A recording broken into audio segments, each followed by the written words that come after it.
Hello, नमस्कार, राधे राधे, जय हिंद प्यारे साथियों। मैं आपका दोस्त बलदेव चौधरी एक बार फिर आप सबका स्वागत करता हूं बाउंडलेस एकेडमी के ऑफिशियल यूट्यूब चैनल पर।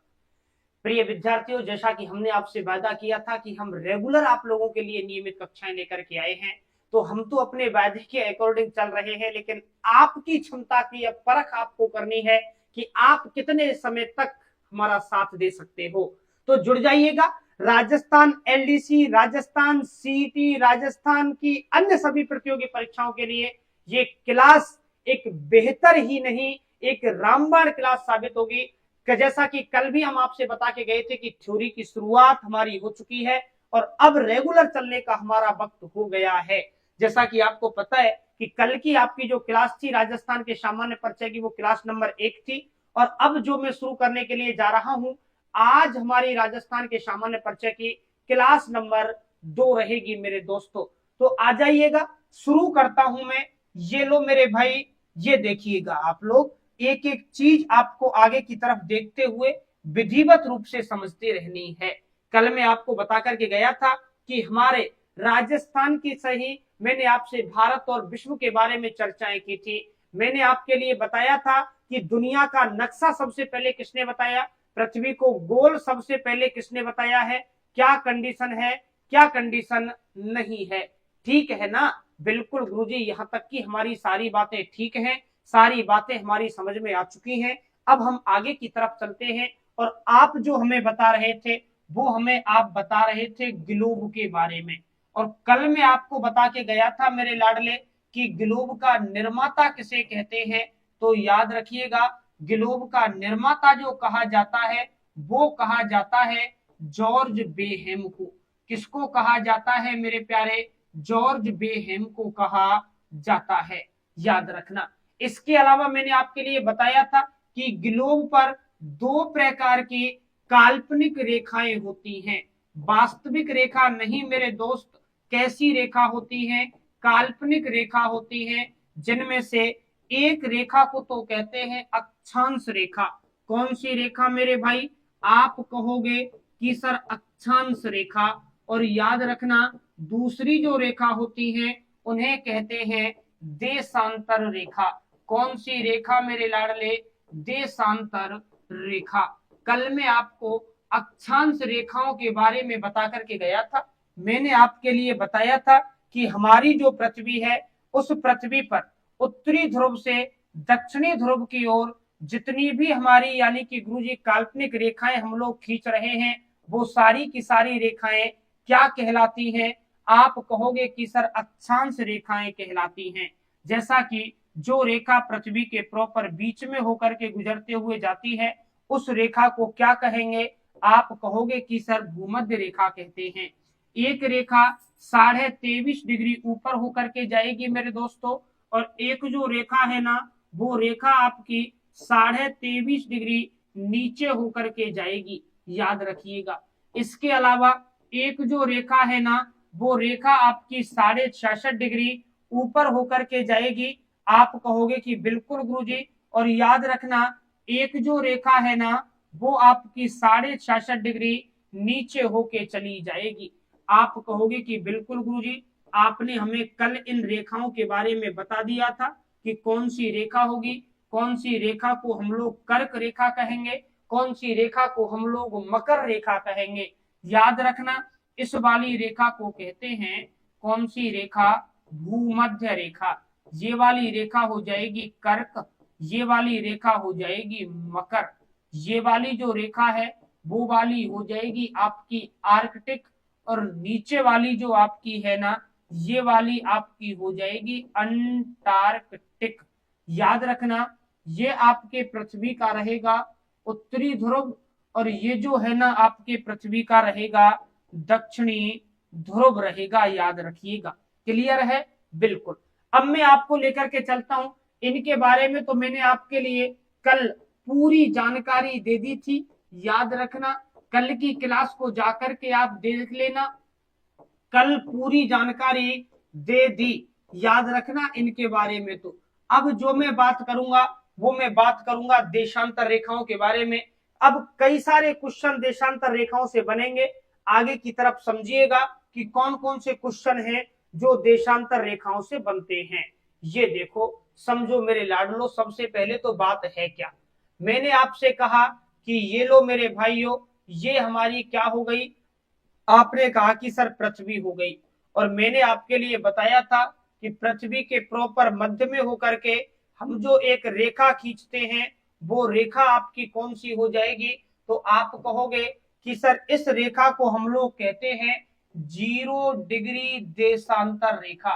और याद रखना, 0 डिग्री देशांतर रेखा का ही नाम होता है ग्रीनविच रेखा। कौन सी रेखा मेरे दोस्तों, ग्रीनविच रेखा। याद रखना, इसी रेखा को कहते हैं विश्व की मानक समय रेखा। क्या कहते हैं मेरे राजा, विश्व की मानक समय रेखा कहते हैं, क्योंकि इसी रेखा के आधार पर विश्व में समय की गणना की जाती है। बिल्कुल, नमस्कार, राधे राधे तपेंद्र मीणा, जुड़े रहिएगा बेटा, नोट्स आप लोगों को साथ के साथ में बनाते ही रहना है। अब याद रखना, ये रेखा जो है ना, ये हमारी पृथ्वी को 2 भागों में बांटती है। इससे इधर वाला जो भाग है उसे तो कहते हैं पूर्वी गोलार्ध।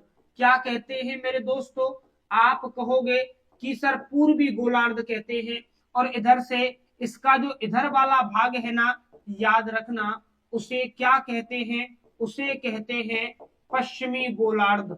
क्या कहते हैं मेरे भाई, पश्चिमी गोलार्ध कहते हैं। फिर मैंने आपके लिए बताया था कि हमारे जितने भी हमारी देशांतर रेखाएं होती हैं वो सभी ध्रुवों पर एक दूसरे से मिले हुए होते हैं। याद रखिएगा, क्लियर है ना, बिल्कुल गुरुजी क्लियर है। सभी देशांतर रेखाएं ध्रुवों पर एक दूसरे से मिली हुई होती हैं, जबकि सभी अक्षांश रेखाएं एक दूसरे से अलग अलग होती हैं। याद रखना, क्लियर है, बिल्कुल गुरुजी। इसका मतलब ये हो गया कि इस तरीके से गुरुजी हमारी क्या बनके तैयार होती है, तो आप कहोगे कि सर इस प्रकार से हमारी पृथ्वी बनके तैयार होती है। इस प्रकार से हमारा जो ग्लोब है ना मेरे लाडलो, वो ग्लोब बनकर के तैयार होता है। याद रखिएगा, बिल्कुल।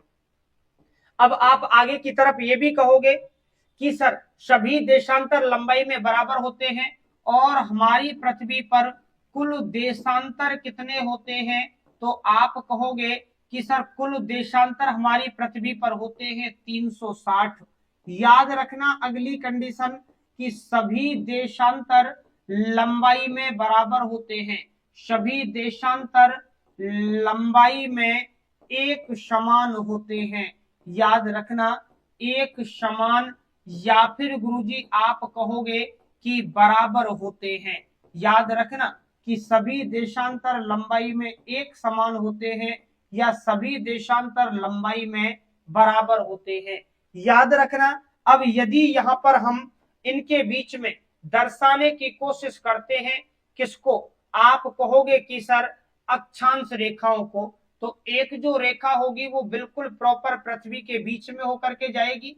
याद रखना, एक रेखा जो होगी वो आपकी 23.5 डिग्री ऊपर होकर के जाएगी। ये लो मेरे भाई, ये आपकी 23.5 डिग्री ऊपर होकर के चली गई। एक जो रेखा होगी वो आपकी 23.5 डिग्री नीचे होकर के जाएगी। बिल्कुल गुरुजी, एक जो रेखा हो गई वो आपकी 66.5 डिग्री ऊपर होकर के जाएगी। और याद रखिएगा, एक जो रेखा होगी ना वो आपकी 66.5 डिग्री नीचे होकर के चली जाएगी, और मेरे लाडले इस प्रकार से हमारी पृथ्वी बनके तैयार हो जाएगी। याद रखना, ये वाली जो रेखा होगी, इसी रेखा को हम लोग कह देंगे भूमध्य रेखा। याद रखना, ये वाली जो रेखा होगी इसको बोल देंगे कर्क रेखा। नीचे वाली जो रेखा होगी, याद रखना, उसे बोल देंगे मकर रेखा। ये वाली जो रेखा होगी इसे बोल देंगे मेरे दोस्त आर्कटिक रेखा, और ये वाली जो रेखा होगी ना इसे हम लोग बोल देंगे अंटार्कटिक रेखा। याद रखना, अगली कंडीशन याद रखना कि देशांतरों के बीच में सबसे ज्यादा जो दूरी होती है ना वो भूमध्य रेखा पर होती है मेरे लाडले। और याद रखना, दो देशांतरों के मध्य के स्थान को गोरे कहते हैं। क्या कहते हैं, आप कहोगे कि सर दो देशांतरों के बीच के स्थान को, दो देशांतरों के बीच के स्थान को गोरे कहते हैं, गोरे कहते हैं। इनके बीच में दूरी होती है 111.32 किलोमीटर की। याद रखिएगा, भूमध्य रेखा पर। क्लियर है ना? बिल्कुल गुरुजी। और भूमध्य रेखा पर दो देशांतरों के बीच में सर्वाधिक दूरी होती है। कैसी होती है? आप कहोगे कि सर सर्वाधिक दूरी होती है। और याद रखना, न्यूनतम दूरी, यदि आपसे पूछ ले कि बताइएगा देशांतरों के मध्य न्यूनतम दूरी कहां पर होती है, तो देशांतरों के मध्य मेरे बेटा जो न्यूनतम दूरी होती है ना, वो न्यूनतम दूरी आपकी हो जाएगी ध्रुवों पर। और ध्रुवों पर तो ये मान के चलो कि ये आपस में मिले हुए होते हैं। क्लियर है ना? बिल्कुल। अब आप अपनी कॉफी उठा लीजिएगा, यहां तक की सारी जानकारी को मैं आपके लिए लिखवा देता हूं। बोलो यस, बोलो मेरे भाई। बिल्कुल, नोट्स अपने प्रॉपर बनाते चलना। अपनी कॉफी पेन उठा लीजिएगा और लिखिएगा, हेडिंग डाल दीजिएगा मेरे दोस्त, देशांतर रेखाएं। क्या डाल देंगे? आप कहोगे कि सर देशांतर रेखाएं, देशांतर रेखाएं। ये देखो, पृथ्वी पर या ग्लोब पर उत्तरी ध्रुव से दक्षिणी ध्रुव,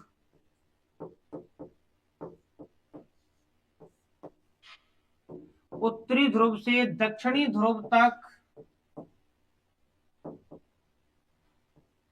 खींची जाने वाली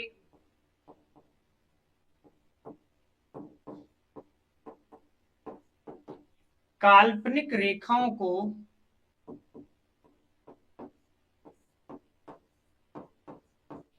देशांतर रेखा कहते हैं।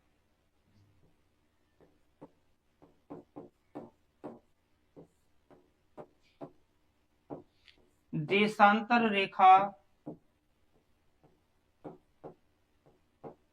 कहते हैं। याद रखिएगा कि ग्लोब पर उत्तरी ध्रुव से दक्षिणी ध्रुव की ओर खींची जाने वाली काल्पनिक रेखाओं को क्या कहते हैं मेरे राजा? देशांतर रेखा कहते हैं।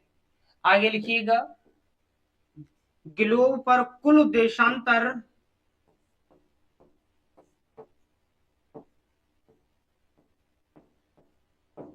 ग्लोब पर कुल देशांतर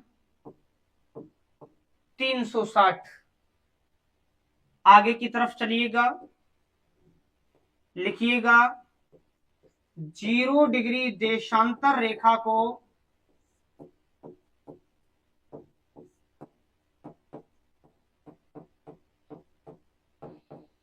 ग्रीनविच रेखा या फिर मानक समय रेखा के नाम से जाना जाता है।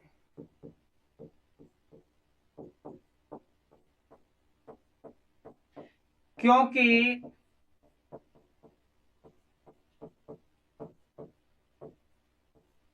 विश्व में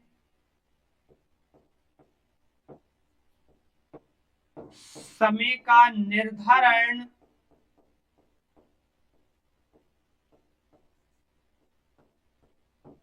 इसी रेखा से किया जाता है। क्योंकि विश्व में समय का निर्धारण इसी रेखा से किया जाता है। क्लियर है ना? बिल्कुल गुरुजी, क्लियर है। यहां तक की सारी बातें मेरे साथ साथ में लिखते रहना मेरे दोस्तों। आगे लिखिएगा, विश्व का मानक समय स्थान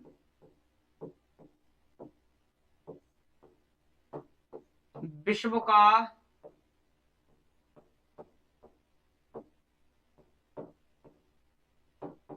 मानक समय स्थान लिख दीजिएगा ग्रीनविच वेधशाला,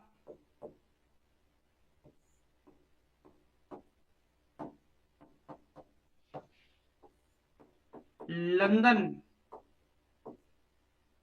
यूरोप महाद्वीप पर पड़ेगा मेरे भाई। नोट डाल करके लिख देना।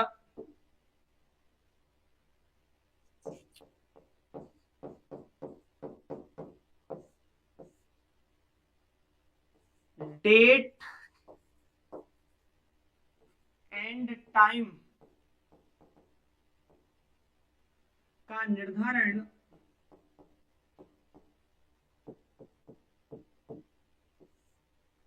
देशांतर रेखाओं के आधार पर करते हैं।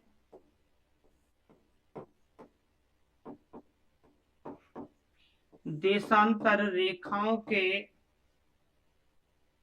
आधार पर करते हैं।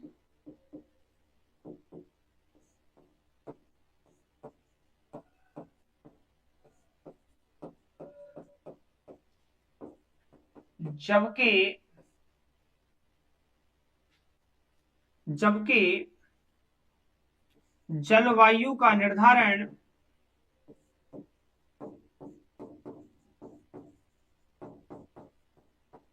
अक्षांश रेखाओं के आधार पर किया जाता है। अक्षांश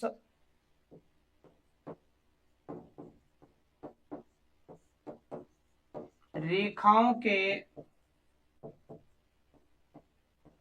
आधार पर किया जाता है। याद रखना इन सारी बातों को। आगे की तरफ चलिएगा, लिखिएगा सभी देशांतर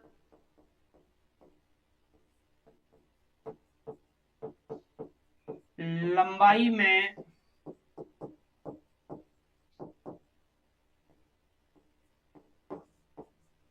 समान होते हैं। सभी देशांतर लंबाई में कैसे होते हैं मेरे दोस्तों? समान होते हैं। आगे लिखिएगा सभी देशांतर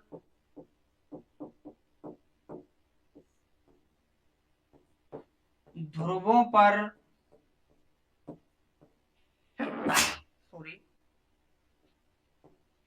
आपस में मिले होते हैं।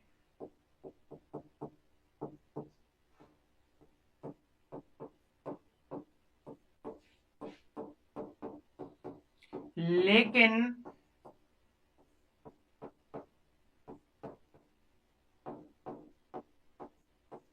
एक दूसरे को प्रतिच्छेदित नहीं करते हैं।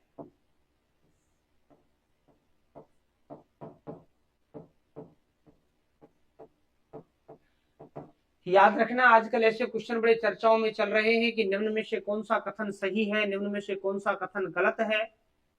तो मेरे साथियों याद रखना, आपके लिए वो अक्षांशों से संबंधित, देशांतरों से संबंधित 3 या 4 कथन दे देगा और फिर वो आपसे पूछेगा कि बताइए निम्न में से कौन सा कथन जो है वो सही है या निम्न में से कौन सा कथन जो है ना वो आपका कैसा है मेरे भाइयों, आपसे केवल गलत है।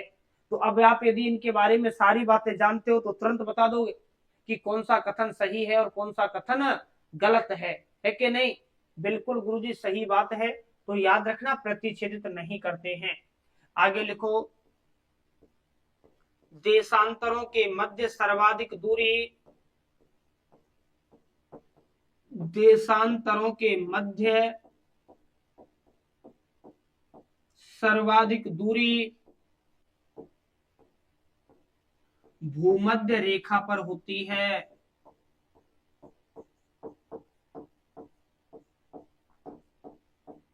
111.32 किलोमीटर की, 111.32 किलोमीटर। आगे चलो, देखो दो देशांतरों के बीच के स्थान को दो देशांतरों के बीच के स्थान को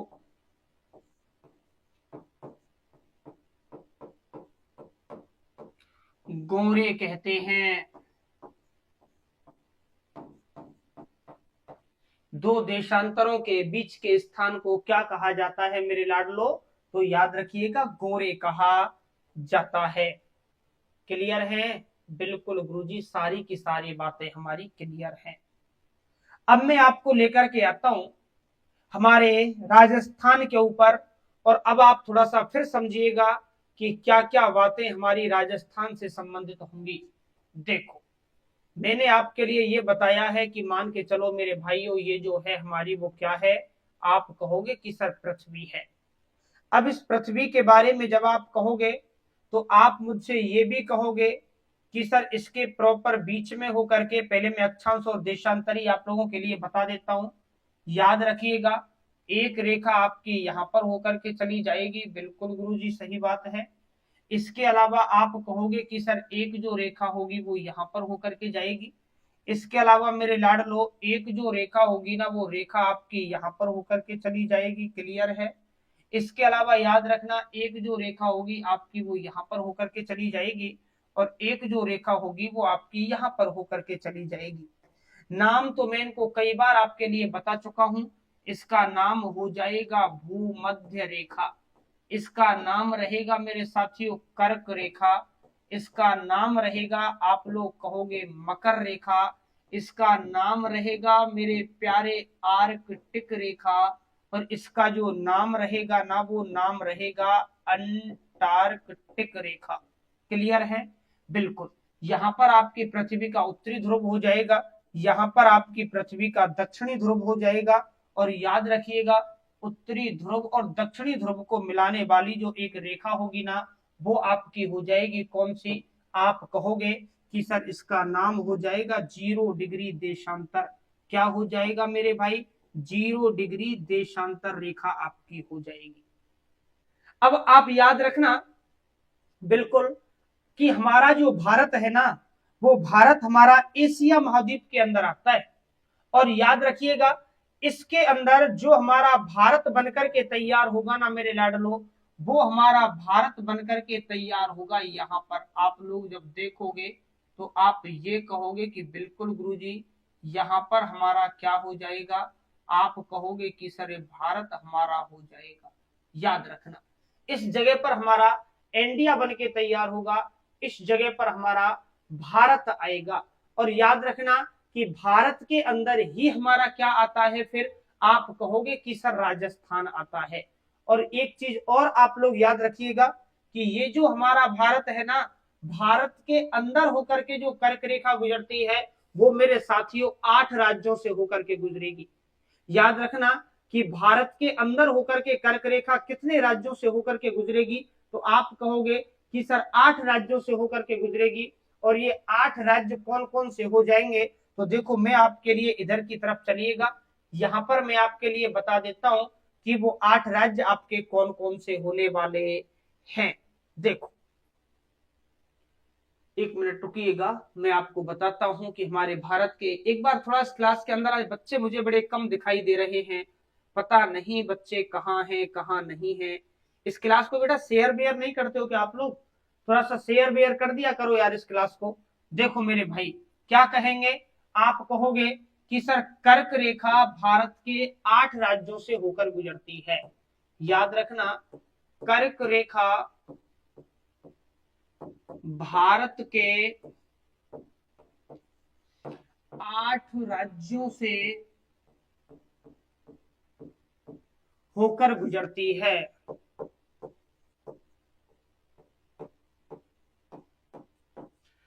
ये जो भारत के अंदर होकर के आपको कर्क रेखा दिखाई दे रही है ना, ये कर्क रेखा यदि आपसे पूछ ले कि भारत के कितने राज्यों में होकर के जाती है, तो याद रखना कि कर्क रेखा जो है ना, वो भारत के 8 राज्यों में होकर के जाती है।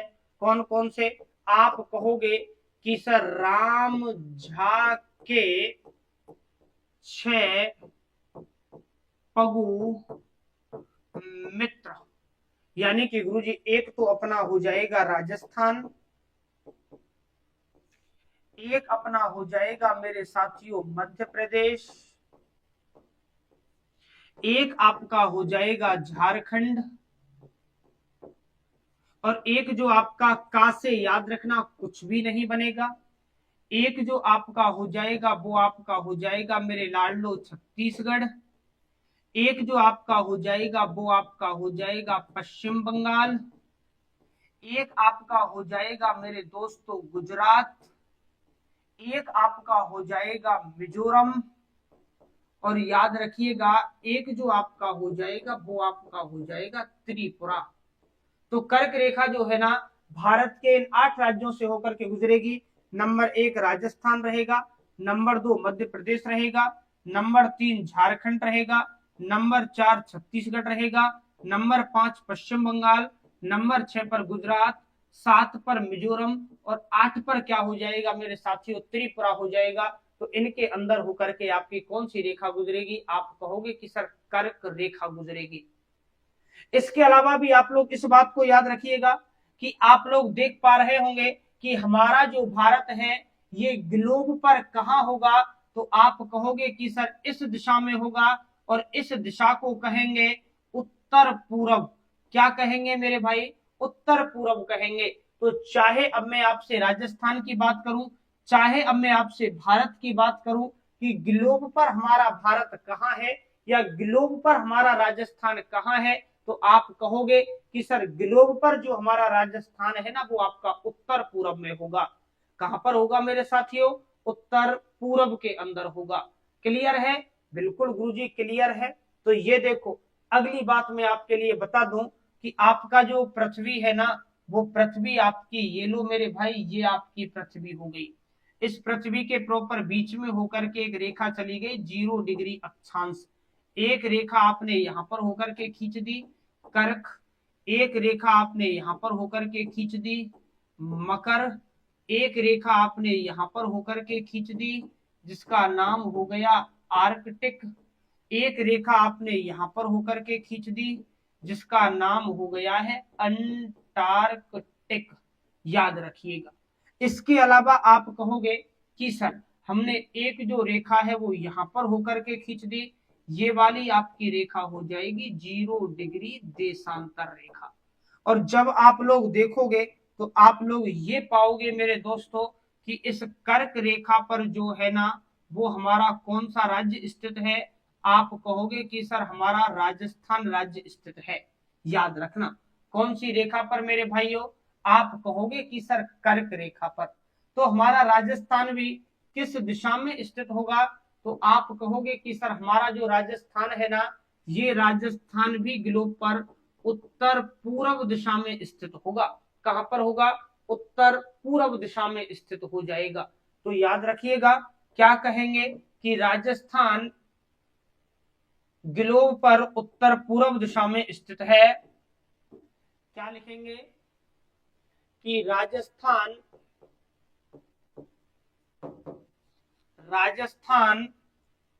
ग्लोब पर राजस्थान ग्लोब पर उत्तर पूर्व दिशा में स्थित है। उत्तर पूर्व दिशा में स्थित है। याद रखना। वहीं पर यदि मैं बात करता हूं कि अपना जो राजस्थान है ना ये राजस्थान भारत में, याद रखना क्या कह रहा हूं कि राजस्थान भारत में मेरे साथियों। अब मैं आपको यदि भारत की कंडीशन बताऊंगा तो मैं आपके सामने ये कहूंगा कि मान के चलो मेरे प्यारे विद्यार्थियों ये जो हमारा है ये हमारा क्या हो गया? आप कहोगे कि सर ये जो है ना ये हमारा हो गया है भारत। और याद रखना जब भारत के अंदर आप इसकी स्थिति देखोगे तो आप क्या कहोगे? ये देखो इधर की तरफ जब हम लोग चलते हैं तो आप लोग ये कहोगे कि सर इस प्रकार से हमारा भारत हो जाएगा। ये देखो मेरे भाई ये हमारा क्या हो जाएगा? भारत हो जाएगा। क्लियर है? बिल्कुल। अब इस भारत के अंदर, अरे यार ये बोर्ड और परेशान करता है। अब आप देखो इस भारत के अंदर जब आप राजस्थान को देखोगे तो आप ये कहोगे मेरे लाडलो कि क्षेत्रफल की दृष्टि से भारत का सबसे बड़ा यदि कोई राज्य आता है ना तो वो आपका कौन सा हो जाएगा, आप कहोगे कि सर राजस्थान हो जाएगा। याद रखना, तो ये आपका क्या हो गया है, राजस्थान हो गया है। अब आप इस राजस्थान को यदि देखोगे तो ऊपर दिशा होती है उत्तर, यहां पर दिशा आपकी हो जाएगी मेरे बेटा दक्षिण, यहां पर आपकी दिशा हो जाएगी पश्चिम, और यहां पर आपकी दिशा हो जाएगी पूरब। तो याद रखिएगा हमारा जो राजस्थान है ना वो भारत के अंदर दक्षिण पश्चिम में आएगा। कहां पर आएगा मेरे बेटा, दक्षिण पश्चिम के अंदर आएगा। तो याद रखना कि राजस्थान भारत में दक्षिण पश्चिम में स्थित है।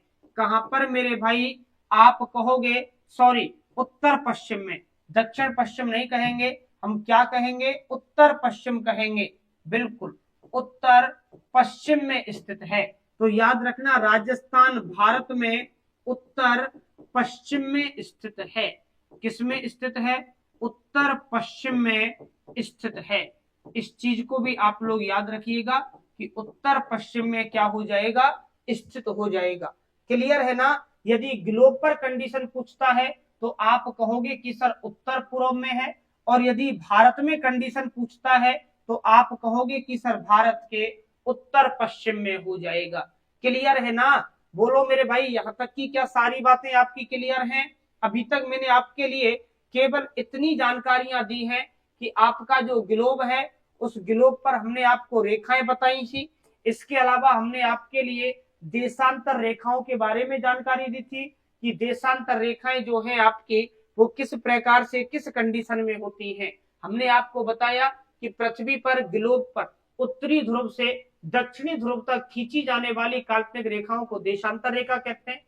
टोटल देशांतर कितने होते हैं, 360 होते हैं। 0 डिग्री देशांतर को ग्रीनविच रेखा या विश्व की मानक समय रेखा भी कहा जाता है।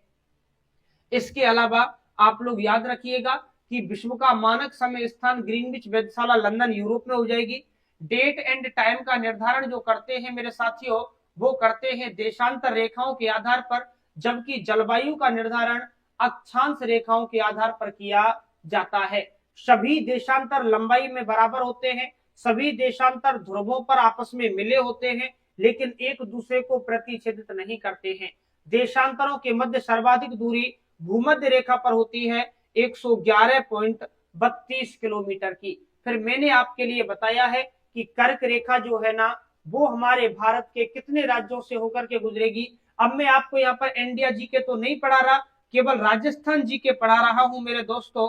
तो याद रखना मेरा मकसद आपको प्रॉपर राजस्थान पर लाने का है। तो आप कहोगे बिल्कुल भारत के 8 राज्यों में होकर के कर्क रेखा गुजर रही है, जिनके अंदर हमारा राजस्थान भी आता है। याद रखिएगा, और राजस्थान के अंदर होकर के कर्क रेखा गुजरेगी, और भारत जो होगा ना वो ग्लोब पर उत्तर पूर्व में हो जाएगा, और हमारा राजस्थान भी ग्लोब पर कहां होगा मेरे दोस्तों, तो आप कहोगे कि सर उत्तर पूर्व के ही अंदर होगा। यहां तक नोट्स मेरे साथ साथ आप लोग बना लीजिएगा।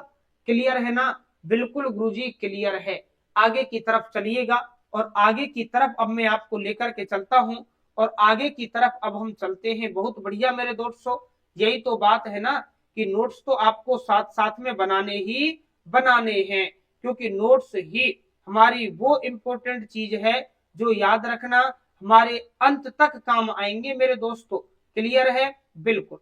अब मैं आपको लेकर के चलता हूं कि हमारा जो राजस्थान है ना, इस राजस्थान के हमें प्राचीन नाम जो देखने को मिलते हैं, वो प्राचीन नाम हमें क्या क्या देखने को मिलते हैं। चलो अब आपको मैं प्रॉपर राजस्थान पर लेकर के आता हूं। ये देखो राजस्थान के प्राचीन नाम, राजस्थान के प्राचीन नाम।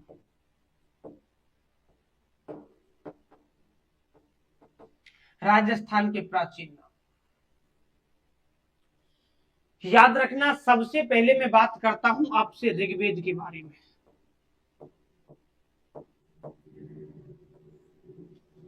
याद रखना ऋग्वेद जो है ना ये सबसे प्राचीन धर्म ग्रंथ माना जाता है, सबसे प्राचीन धर्म ग्रंथ माना जाता है।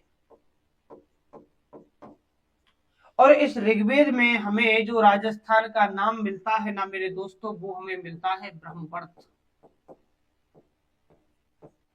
याद रखिएगा कि ऋग्वेद में राजस्थान का क्या नाम मिलता है, तो आप कहोगे कि सर ऋग्वेद जो है ना, उस ऋग्वेद में हमें राजस्थान का नाम जो मिलता है वो नाम हमें मिलता है ब्रह्मवर्त। क्या नाम मिलता है मेरे दोस्तों? तो आप कहोगे कि सर ऋग्वेद के अंदर जो राजस्थान का नाम है ना, वो नाम आपका हो जाएगा ब्रह्मवर्त। क्लियर है ना? बिल्कुल गुरुजी क्लियर है। आगे की तरफ मैं आपको लेकर के चलता हूं, तो याद रखिएगा जब मैं आपसे बात करता हूं कि ऋग्वेद में तो राजस्थान का नाम ब्रह्मवर्त है, लेकिन यदि मैं आपसे कहूं कि बताइएगा रामायण में हमारे राजस्थान का क्या नाम प्राप्त होता है, तो मेरे दोस्त याद रखना कि रामायण के अंदर जब हम बात करते हैं तो आप कहोगे कि सर रामायण में राजस्थान का जो नाम हमें प्राप्त होता है वो नाम हमें प्राप्त होता है मरुकांतार। क्या नाम प्राप्त होता है मेरे साथियों? तो आप कहोगे मरुकांतार नाम हमें प्राप्त होता है। जबकि याद रखिएगा एक शिलालेख आता है मेरे प्यारे, जिसका नाम हो जाएगा बसंतगढ़ शिलालेख। याद रखना कौन सा शिलालेख है? आप कहोगे कि सर बसंतगढ़ शिलालेख है। और ये जो बसंतगढ़ शिलालेख है ना, वो आपका है कहां पर? तो याद रखना सिरोही के अंदर है। किसके समय का है मेरे बेटा? राजा बर्मल के समय का है या राजा बर्मलात के समय का है। और इसमें हमें हमारे राजस्थान का नाम प्राप्त होता है राजस्थानादित्य। क्या नाम प्राप्त होता है? राजस्थानादित्य नाम प्राप्त होता है। तो याद रखिएगा कि ऋग्वेद, याद रखना इसमें हमें राजस्थान का नाम मिलता है ब्रह्मवर्त। याद रखिएगा रामायण, रामायण में राजस्थान का नाम मिलता है मरुकांतार। याद रखना बसंतगढ़ शिलालेख, इसके अंदर राजस्थान का नाम मिलता है राजस्थानादित्य। और ये शिलालेख कहाँ है? सिरोही के अंदर है। किसके समय का है? राजा बर्मल के समय का है या राजा बर्मलात के समय का है। इसके अलावा याद रखिएगा एक व्यक्ति आते हैं जिनका नाम है जॉर्ज थॉमस। क्या नाम है मेरे साथियों? आप कहोगे कि सर जॉर्ज थॉमस। और याद रखना जॉर्ज थॉमस ने हमारे राजस्थान का जो नाम दिया था वो नाम दिया था राजपूताना।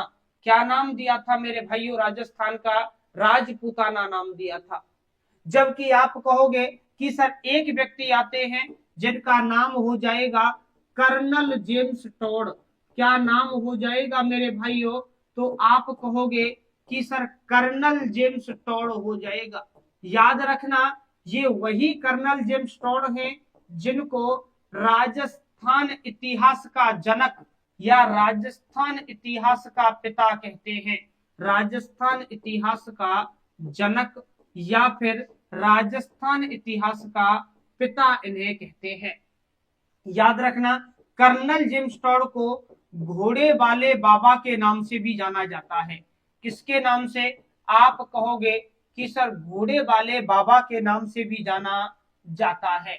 इसके अलावा याद रखिएगा मेरे साथियों कि कर्नल जेम्स टॉड जो है ना, इनको मेरे बेटा इन्होंने एक पुस्तक लिखी थी और उस पुस्तक का नाम आता है द एनाल्स। क्या नाम आता है मेरे साथियों? The annals and antiquities. याद रखना the annals and antiquities of Rajasthan. तो याद रखना ये इनकी किताब हो जाएगी the annals of antiquities and, आप कहोगे the annals of antiquities and Rajasthan. बिल्कुल the annals and antiquities of Rajasthan. याद रखना इस किताब का यदि आपसे पूछ लेता है कि बताइए हिंदी में अनुवाद किसने किया था, तो मैं आपके लिए बता करके गया था ना कि इस किताब का हिंदी में अनुवाद करने वाले एक व्यक्ति तो कौन हो जाएंगे? पंडित गौरी शंकर हीराचंद ओझा, GH ओझा। और याद रखना दूसरा व्यक्ति हो जाएगा बलदेव प्रसाद मिश्र। क्या नाम रहेगा मेरे साथियों? बलदेव प्रसाद मिश्र हो जाएगा। तो इनको भी आप लोगों को याद रखना है। इसके अलावा याद रखना, इसी किताब में सर्वप्रथम इसने हमारे राजस्थान के लिए शब्द यूज लिए थे रायथान, इसने शब्द यूज लिया था रजवाड़ा, इसने शब्द यूज लिया था राजस्थान। तो राजस्थान को सबसे पहले रायथान, रजवाड़ा या राजस्थान कहने वाला व्यक्ति कौन हो जाएगा? तो आप कहोगे कि सर कर्नल जेम्स टॉड हो जाएगा। क्लियर है ना? बिल्कुल गुरुजी, यहां तक की तो हमारी सारी बातें क्लियर हो जाएंगी। तो याद रखिएगा, कर्नल जेम्स टॉड जो है ना, ये मूल रूप से एक जगह आती है मेरे दोस्तों, स्टीलिंगटन। और याद रखना, ये जो स्टीलिंगटन है ना, ये आपकी कहां पर पड़ती है? तो आप कहोगे कि सर इंग्लैंड के अंदर पड़ती है। यह मूल रूप से स्टीलिंगटन का निवासी था कर्नल जेम्स टॉड जो था। याद रखना, हमारे भारत में ईस्ट इंडिया कंपनी के सिपाही के रूप में आया था।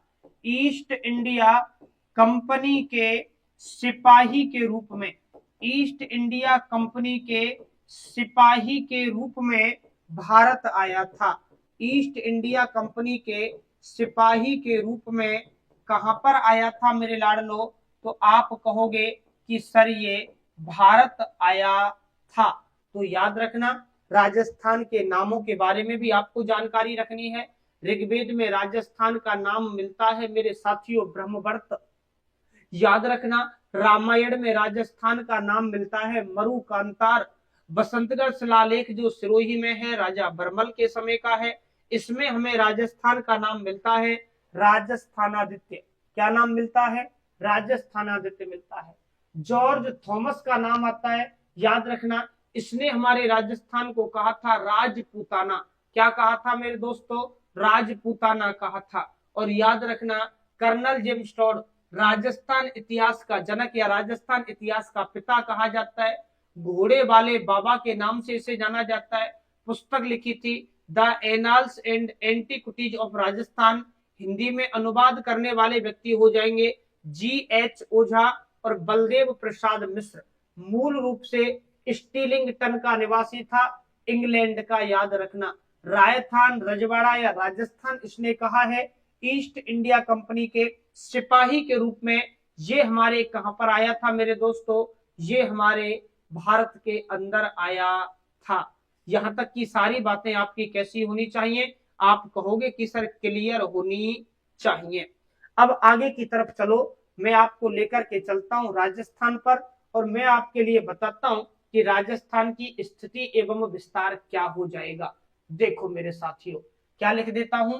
राजस्थान की स्थिति एवं विस्तार। राजस्थान की स्थिति एवं विस्तार। देखिएगा मेरे साथियों, क्या रहेगी राजस्थान की स्थिति एवं विस्तार। आप लोग कहोगे कि बिल्कुल सर, हमारे राजस्थान की स्थिति एवं विस्तार जो है वो क्या रहेगा, एक बार देख लीजिएगा अच्छे से, फिर मैं आपको आगे की तरफ लेकर के चलता हूं। मुझे बता दीजिएगा कि क्या आपको राजस्थान की स्थिति एवं विस्तार जो है वो साफ साफ दिखाई दे पा रहा है या नहीं दे पा रहा है। फिर तो मैं इनको वापस करने का काम करूं यदि नहीं दिखाई दे रहा हो तो। अच्छा ठीक है गुरुजी, देखो मेरे भाई, देखो देखो राजस्थान की स्थिति एवं विस्तार के बारे में जब मैं आपसे चर्चा कर ही रहा हूं, तो एक बार ध्यान से समझ लीजिएगा कि राजस्थान जो है ना वो कहां से लेकर के कहां तक फैला हुआ है और क्या कंडीशन जो है वो इसके बीच में रहने वाली है। सबसे पहले तो मैं आपके लिए बताता हूं कि अपना जो राजस्थान है वो राजस्थान इस प्रकार से मेरे बेटा भारत के अंदर अपनी जो स्थिति है उस अपनी स्थिति को फैला करके कंटिन्यू करते हैं। ये देखो, इधर की तरफ चलते हैं तो ये आपका हो जाएगा हाड़ौती का प्रदेश। इधर की तरफ आते हैं तो यहां तक आपका ये वाला क्षेत्र हो जाएगा आपका राजस्थान। देखिएगा, अब मैं आपको लेकर के चलता हूं। आप लोग जानते हो कि राजस्थान का सबसे उत्तरी जो बिंदु होता है ना, वो उत्तरी बिंदु होता है कोड़ागांव श्री गंगानगर। याद रखना कि राजस्थान का सबसे उत्तरी बिंदु कौन सा होगा, तो आप कहोगे कि सर सबसे उत्तरी बिंदु हो जाएगा कोड़ागांव श्री गंगानगर का हो जाएगा। जबकि राजस्थान का सबसे दक्षिणी बिंदु की यदि मैं बात करता हूं, तो याद रखना वो आपका हो जाएगा बोरकुंडा गांव बांसवाड़ा। देखो, यदि आपसे पूछ लेता है कि बताइए राजस्थान का सबसे उत्तरी बिंदु कौन सा है, तो आप कहोगे कि सर इसका नाम हो जाएगा कोड़ा गांव। और ये जो कोड़ा गांव है ना, ये आपका राजस्थान के किस जिले के अंदर पड़ेगा, तो आप कहोगे कि सर ये पड़ेगा श्री गंगानगर के अंतर्गत। राजस्थान का सबसे दक्षिणी बिंदु यदि मैं बताऊं, तो आप कहोगे कि सर बोरकुंडा गांव हो जाएगा। और याद रखना ये जो बोरकुंडा गांव है ना मेरे भाई, ये आपका कहां पर पड़ेगा, तो आप कहोगे कि सर बांसवाड़ा के अंदर पड़ेगा। याद रखना राजस्थान का सबसे पूर्वी गांव की यदि मैं बात करता हूं, तो आप कहोगे कि सर शिलान गांव हो जाएगा, राजाखेड़ा तहसील के अंदर पड़ेगा। और मेरे बेटा जो आपका जिला लगेगा ना, वो जिला आपका कौन सा हो जाएगा, तो आप कहोगे कि सर वो जिला अपना हो जाएगा धौलपुर। याद रखना राजाखेड़ा है और जिला अपना कौन सा हो जाएगा, तो आप कहोगे कि सर जिला जो है ना, वो जिला हो जाएगा धौलपुर। ये लो मेरे भाई। राजस्थान के पश्चिमी बिंदु की यदि मैं बात करता हूं, तो याद रखिएगा अपना कटरा गांव हो जाएगा।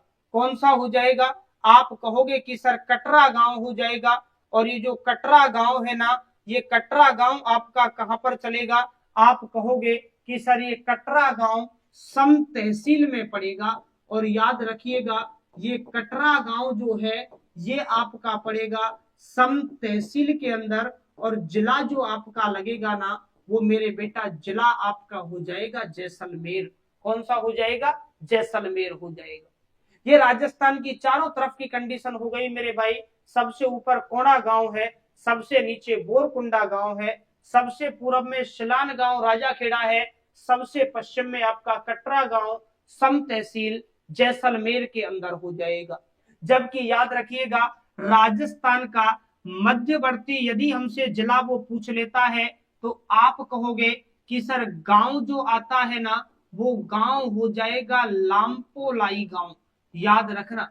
और ये लामपोलाई गांव जो है ना, ये आपका पड़ेगा मेड़ता सिटी के अंदर। और मेड़ता सिटी आपका कहां पर पड़ेगा, तो मेरे बेटा आप कहोगे कि सर ये नागौर के अंदर पड़ेगा, जो कि राजस्थान का मध्यवर्ती गांव माना जाता है।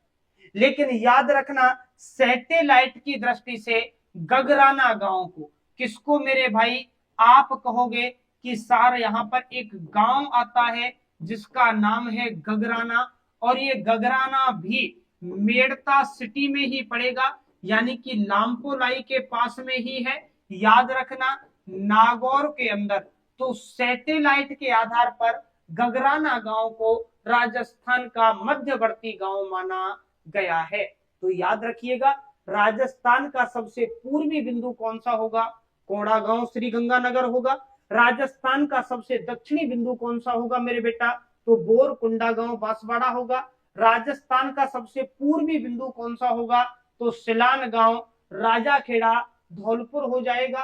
राजस्थान का सबसे पश्चिमी बिंदु कौन सा होगा, तो कटरा गांव सम तहसील जैसलमेर वाला हो जाएगा। राजस्थान का सबसे मध्य में स्थान कौन सा होगा, तो लामपोलाई गांव हो जाएगा मेड़ता सिटी नागौर के अंदर। और राजस्थान का मध्यवर्ती प्रॉपर सैटेलाइट के हिसाब से यदि पूछ लेता है, तो आपको बता देना है कि सर गगराना गांव हो जाएगा। बिल्कुल बिल्कुल लामपोलाई, बिल्कुल मेरे भाई लामपोलाई हो जाएगा।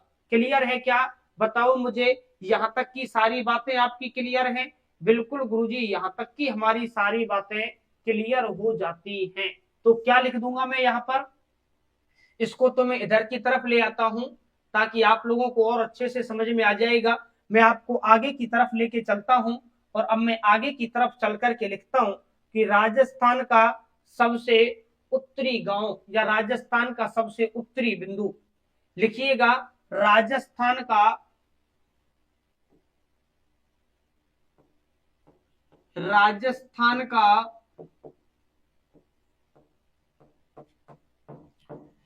सबसे उत्तरी बिंदु कोड़ागांव श्री गंगानगर। कोड़ागांव श्री गंगानगर।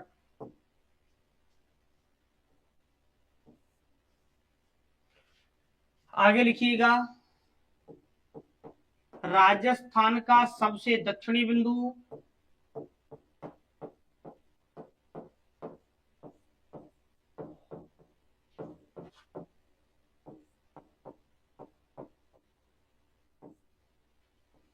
कर देना बोरकुंडा गांव बांसवाड़ा।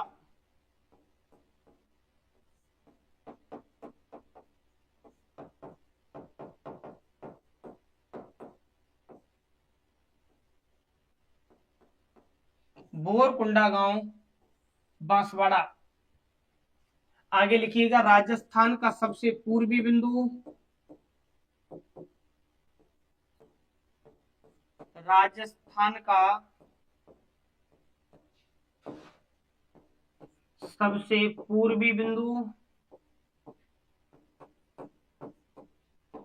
शिलान गांव राजाखेड़ा धौलपुर। राजस्थान का सबसे पश्चिमी बिंदु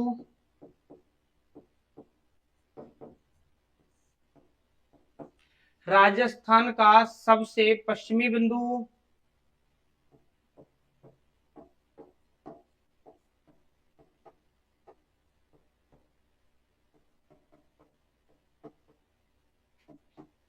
आप कर दोगे कटरा गांव शम तहसील जैसलमेर। क्लियर है ना? राजस्थान का मध्य का बिंदु या मध्यवर्ती गांव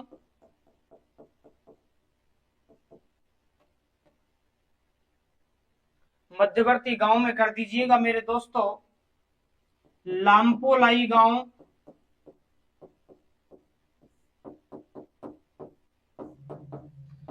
मेड़ता सिटी, नागौर। मध्यवर्ती जिला पूछे तो नागौर कर देना है। और सैटेलाइट के आधार पर यदि बात करता है तो याद रखिएगा गगराना गांव, सेम वही मेड़ता सिटी, नागौर। तो मेरे प्रिय दोस्तों आज के लिए मेरी जो क्लास है वो मेरी क्लास यहीं तक रहेगी।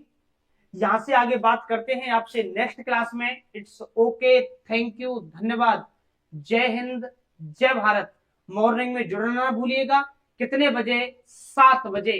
Thank you.